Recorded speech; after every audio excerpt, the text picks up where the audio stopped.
aprendido a través de muchos errores y ensayos a estar siempre en guardia.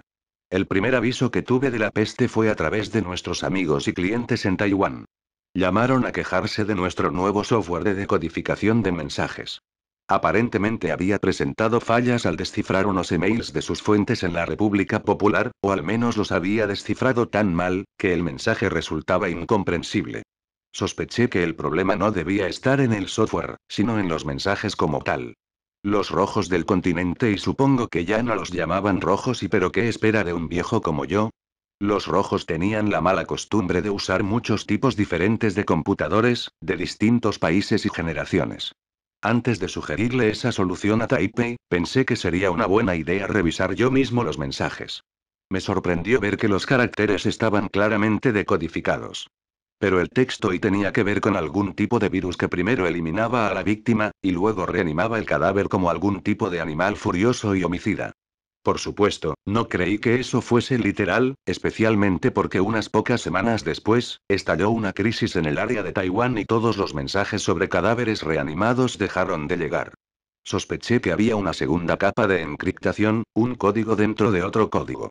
Era un procedimiento normal, que se remontaba incluso a los primeros días de la comunicación humana.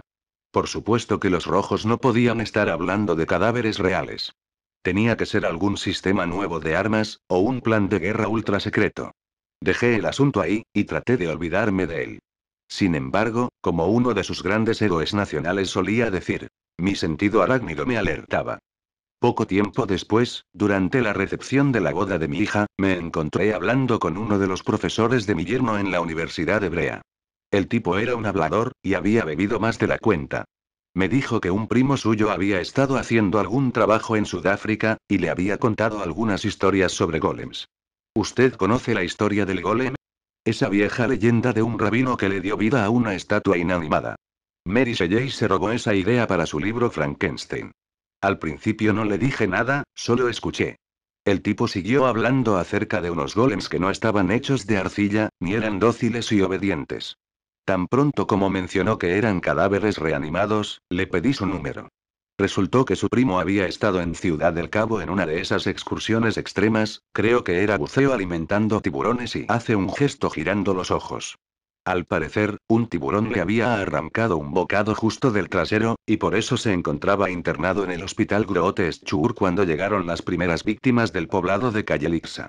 Él no vio ninguno de esos casos en persona, pero los empleados le contaron suficientes historias como para llenar mi viejo dictáfono.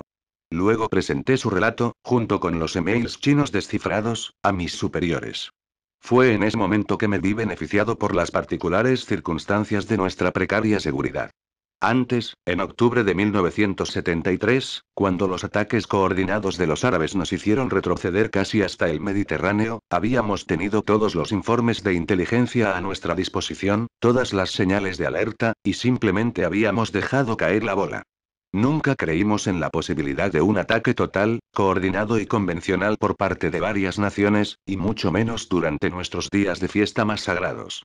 Llámelo como quiera, ingenuidad, rigidez, o una imperdonable mentalidad de manada. Imagínese un grupo de gente mirando un mensaje escrito en una pared, y todos felicitándose por haber logrado leer el mensaje correctamente. Pero que detrás de ellos hay un espejo, y solo en el reflejo se puede ver el mensaje verdadero. Nadie está mirando al espejo, porque ninguno cree que es necesario.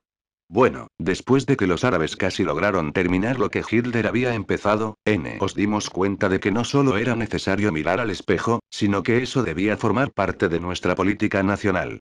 Desde 1973 en adelante, si 9 analistas de inteligencia llegaban a la misma conclusión, era obligación del 10º llevarles la contraria.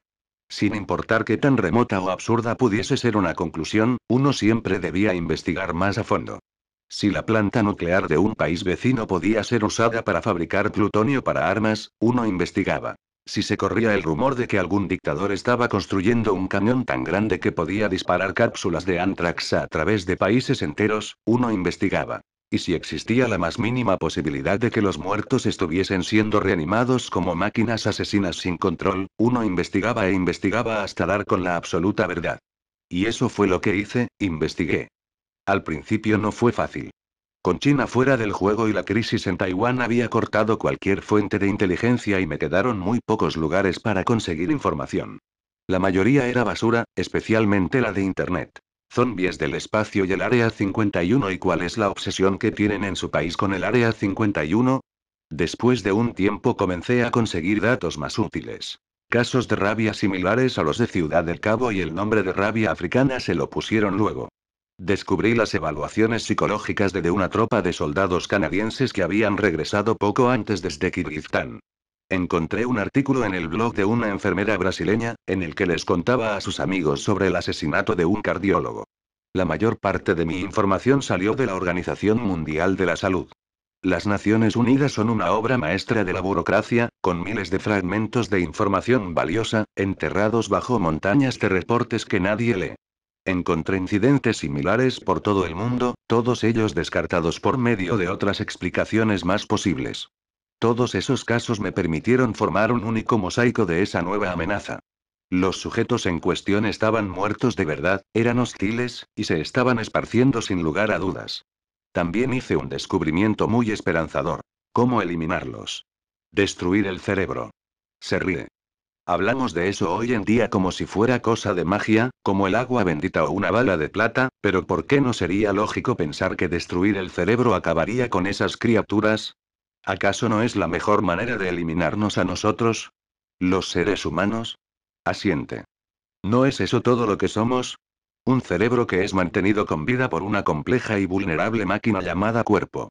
El cerebro no puede seguir vivo si parte de la máquina es destruida, o por lo menos privada de algunos elementos básicos como comida y oxígeno.